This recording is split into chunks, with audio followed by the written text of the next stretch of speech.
Welcome to the Glow Zone. Glad you've joined us for this third installment. This month's message goes back to something that Magdalene had said to me when I was channeling for what would become Mary Magdalene Revelations from a First Century Avatar, Volume 2. December 21st, 2012 had come and gone, and although I personally felt a huge energetic shift, I was concerned that because we didn't have cataclysm necessarily in the world or a Hollywood-styled scenario unfold, that a lot of people weren't taking these cycles of time that had completed themselves seriously in the general population, because the timekeepers who kept these calendars were really good at what they did, and they marked that time for a very specific reason. Fast forward a handful of years, if the precession of the equinoxes ended and a 26,000 year cycle came to completion in December 2012, then a few years, December 2012, March 2019, those few years are nothing in the cycles of time.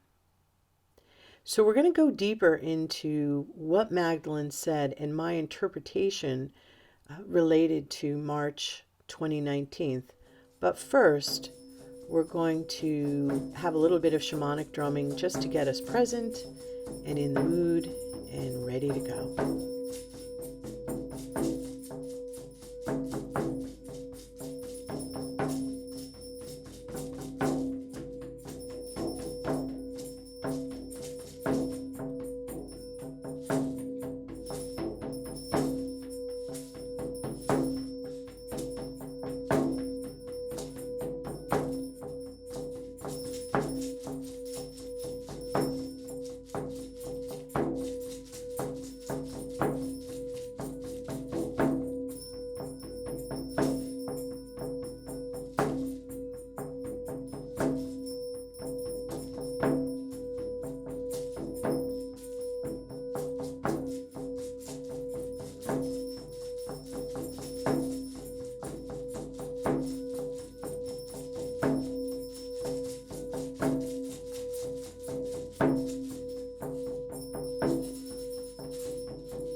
So here we go, back to the channeling from Mary Magdalene, 2013. As I look out into the world now and I see all the incredibly accelerated change and the meltdowns and the falling apart, the breaking apart, the division, the extremes, all that's going on in our world, I reflect back to chapter 4, The New Era, when asked about December 2012. And this is what Magdalene had to say. I'm going to break it down in sections. So here we go. Mary Magdalene speaking. Thankfully, we have arrived at the place of reconciliation. As we begin our rise after all these cycles, we ascend by nurturing the light within us. It is the key to our renewal, our revitalization. But in order to do so, slavery to the ego must be abolished. It is what keeps us in conflict with our true nature. And the only way to shift from the mind to the heart is to end the debate with ego. When the heart leads our choices, its vast intelligence can reveal new pathways. Heart-inspired living must lead the way now. It is the only way through the eye of the needle. So what is the place of reconciliation? What does slavery to the ego mean? And what is the eye of the needle? The place of reconciliation is within you. It is also mirrored at this point in the cycles of time. There is great reconciliation in the heavens. There is literally a squaring off. This is a time of cosmic decree, for it is the only way forward.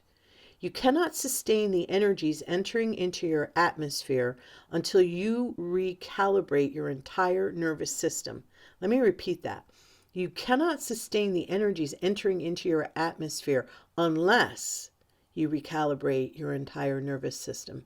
And your planet cannot sustain its ecosystems any longer if you continue to take from her energy without giving back.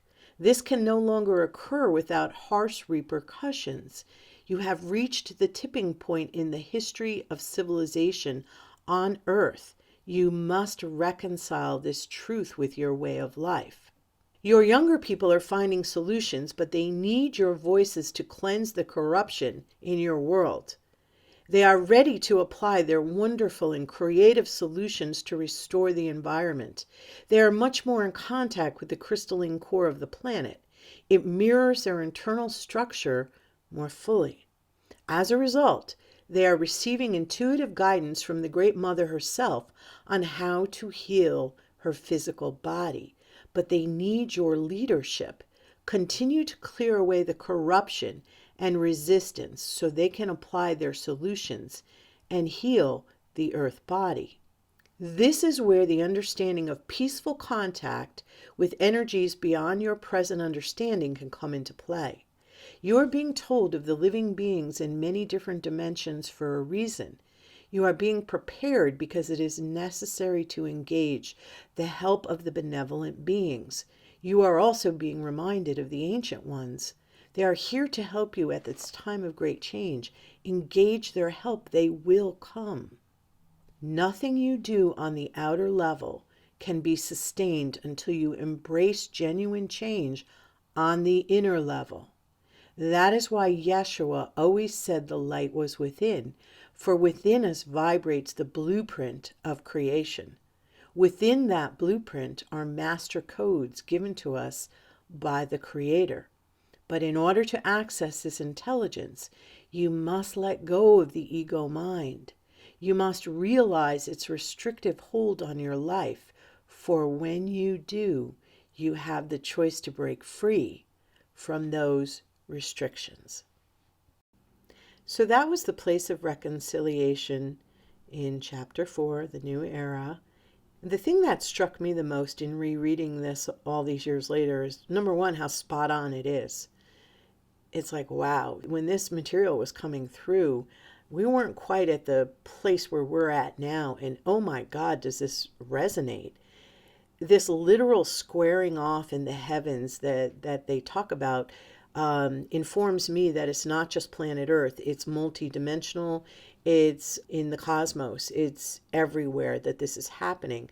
This cosmic decree, this time to reconcile that which no longer serves, that which has kept us stuck, and that we really can't sustain it. So it tells me we have to do this.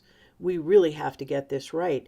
Hope was in the young people or those of finding creative solutions to heal the Great Mother, Mother Earth, the Great Goddess, heal her earth body. That was very healing for me to hear that. It was very hopeful and uplifting, and that we have the responsibility to still clear away the corruption and all the lies. That's what we're still working through, so that these applications can go in and really help clean things up and slow climate change down, slow the anger of the mother, of what we've done to her in our unconscious choices.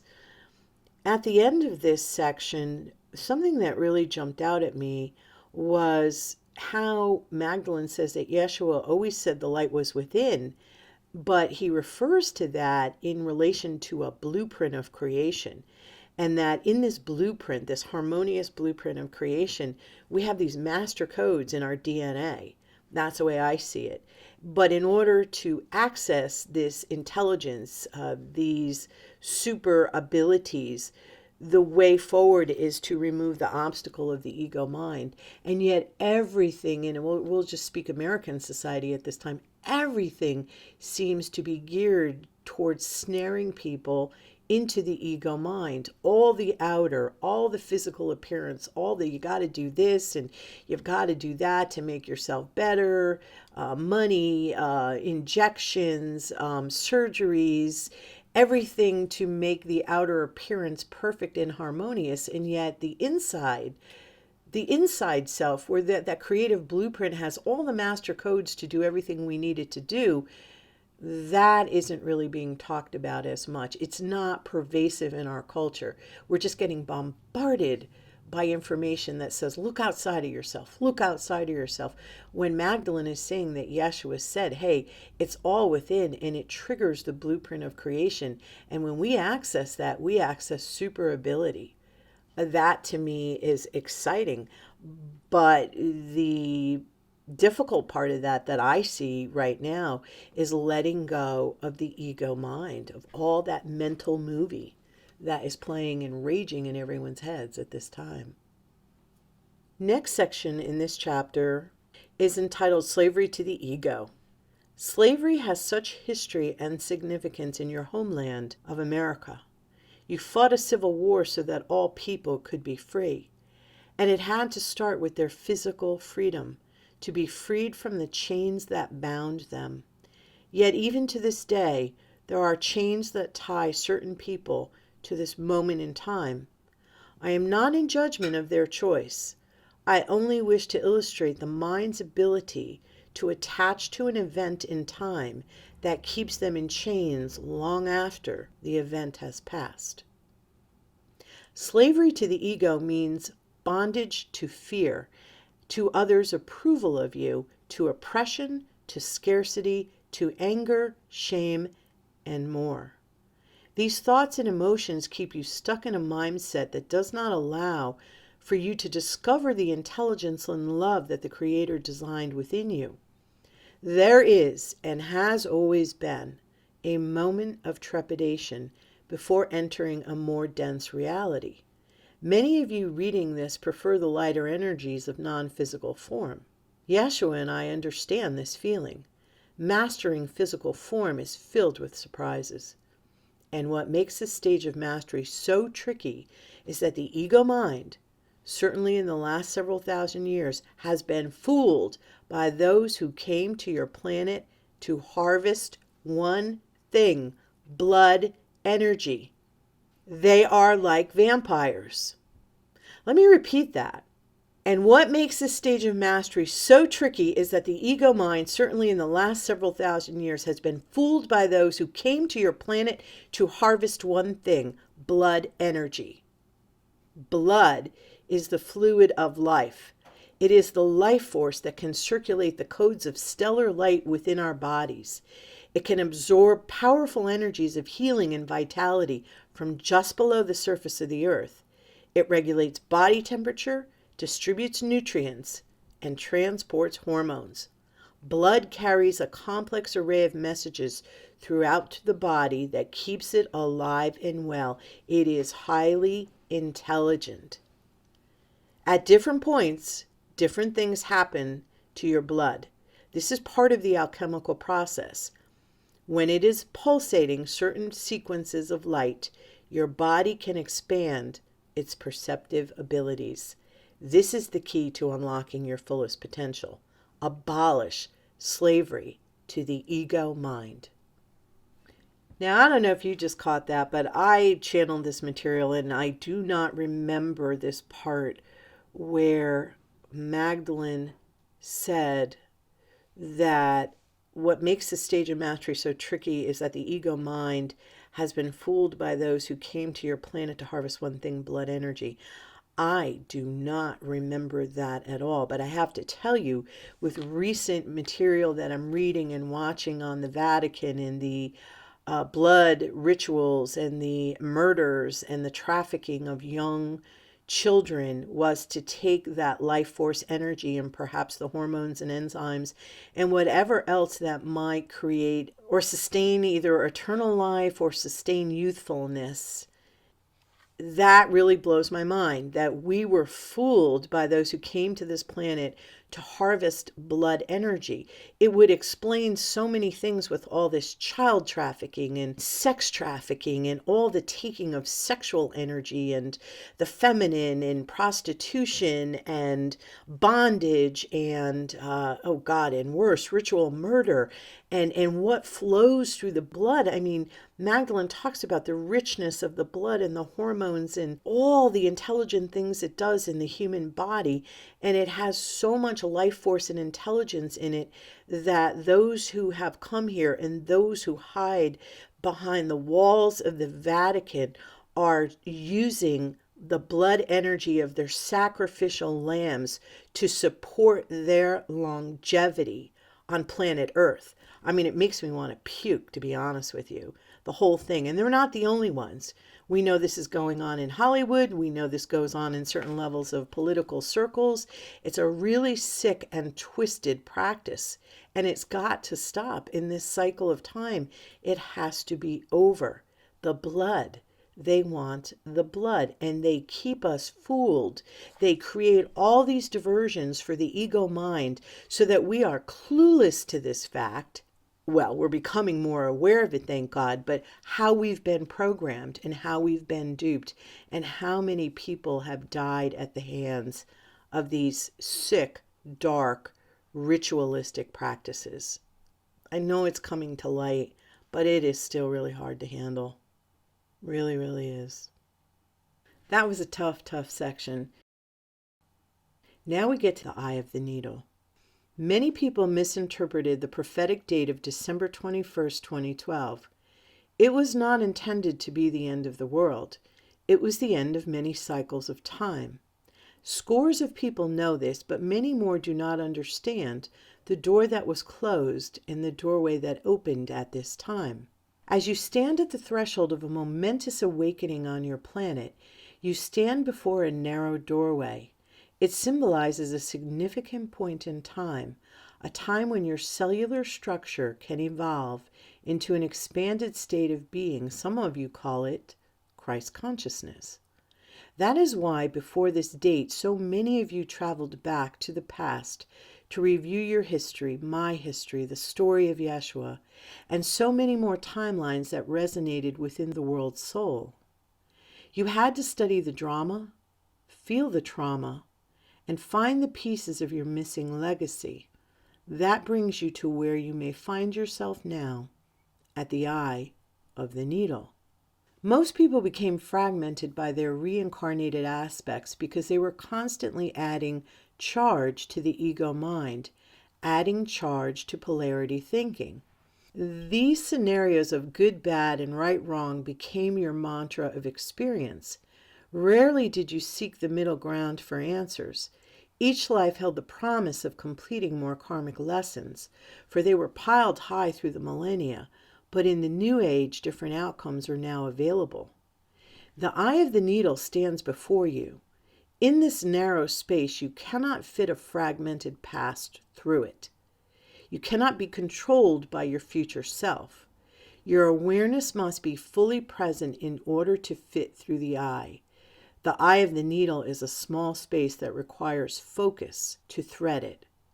Yeshua understood fragmentation and its effect upon our ascension. He was called to reunite with all aspects of his mind throughout time, to activate his blood fully and access his ancestral memories to the point of full remembrance. Believe it or not, our brains are wired for full remembrance. One thing that blows my mind as I was reading this passage is that Magdalene says that our brains are wired for full remembrance. That means that we are capable of stepping out of the small ego mind, that which controls us, and going into a very expanded state of consciousness through the heart energy, through that field, and remembering, creation, the codes of creation, our abilities, deep intuition, heightened states of sensitivity and perception, the ability to regenerate and heal ourselves. All kinds of things are connected to full remembrance, in my opinion. So it seems like we really have to let go of the past and the future and be very, very present to get to the eye of the needle. The eye of the needle is very small. We need to bring aspects of soul back home, like they say in the shamanic world, whether it's a soul recovery or a retrieval. We need to gather those aspects of ourself, make ourselves whole, become very present, and move through the eye of the needle. Move through with full remembrance, full presence. That's a pretty powerful state of being. Okay, last passage from this chapter.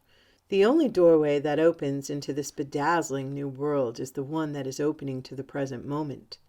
That's why my beloved always said you needed to become like a child to enter the kingdom of God. You need to be living in the here and the now and no place else.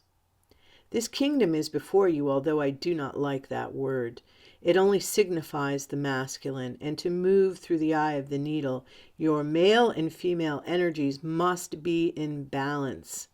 Otherwise, this can cause you great harm. Let me repeat that. She's talking about not liking the word kingdom because it has a masculine connotation. But again, her words now, and to move through the eye of the needle, your male and female energies must be in balance. Otherwise, this can cause you great harm. Let me rephrase what Yeshua taught us privately in the inner circle. We all have male and female energies coursing through us. When we circulate these energies in pivotal points in our bodies, we weave our way from the heart, where the blood is enhanced, and then into the brain, where the implosion occurs. When that happens, we can make the leap forward into the matrix of unification, having fused both sides of the brain. Then the awareness of living in many dimensions simultaneously becomes real. We are fully present. That is what Yeshua mastered and how he performed his miracles. I tell you, they were not allegories, they were real events inspired by his integration within the matrix of creation. Yeshua taught us well. As a result, a handful of us achieved the immortal state that had been preserved before us by the Essenes, and in my beloved Egypt by the heretic Pharaoh Akhenaten and his beautiful queen Nefertiti. Theirs was a critical mission, and one that would filter in to later communities who were charged with keeping these practices alive on the earth. Many of you now stand at the eye of the needle. If the past still haunts you, then go back and face it. Go back into your memories and release the demons that haunt you. I know it is not easy. I had to forgive many people who wronged me. It was a harsh existence at times, but one I had to transcend for myself, my beloved, my children, and my community. For how could I become an example of mastery if I could not master the principles of forgiveness and unconditional love? They sound simple, but I tell you they hold so much of our energy and attention. Yet, when forgiveness is given, when unconditional love is extended, the keys to the kingdom appear. They unlock the doors into the mysteries. If you are worried about the future, then ask yourself what concerns you. Why do you lay awake at night worrying that your needs will not be met? Are your thoughts steeped in fear and death? If they are, find out why. Yes, some situations are far more difficult than others, but the process of clearing thoughts and emotions is the same for all. When you are free and clear from distorted belief systems, shift into love more fully. Move into the moment with presence like never before. Walk through the eye of the needle. So there was a lot to understand. There's so many things I could talk about. I'm going to post to my website the complete message. It's from the book. But one of the things that really blew my mind, I've always, my entire life, wanted to know how Jesus performed his miracles. I just never believed they were allegories or stories. I mean, yeah, he went there too in parables and storytelling, but there was real biological, physiological healing going on in the people, and he learned how to do this. I've recently read and taught through Lars Mull's book, The Law of Light, that he was a caster of circles, and he would have filled the circle with the sacred breath before he did the healing. So we're getting closer and closer to understanding how Jesus healed, which means we're going to learn how to do this stuff as well, which we've always been told. We just have to hang in there. And yet, Magdalene is telling us, she's given us the roadmap of how to clear the past, how to face it, how to resolve it, how to move forward, how to deal with the anxieties of the future that so many people are feeling, and shift into the present moment. We don't get in without our male and female energies balanced. That has always been the goal of the initiate, the goal of the alchemist, is to find that balance with the masculine and feminine. That is the ancient matriarchy. It's not about women having power over men. It is the balance of the masculine and feminine. That is where we're going, and we have to get to that point through the heart, which comes through the feminine. This is where we find ourselves, and things are going to crash and burn until we let go of the ego mind and surrender to something that is just so much better than we're experiencing at this point in civilization. The future is, a lot of people are afraid of the future, the unknown. We have got to find the place to trust because things are crashing down all around us, and we've just got to surrender and let them go. And that's it for the Glow Zone. Thanks for listening.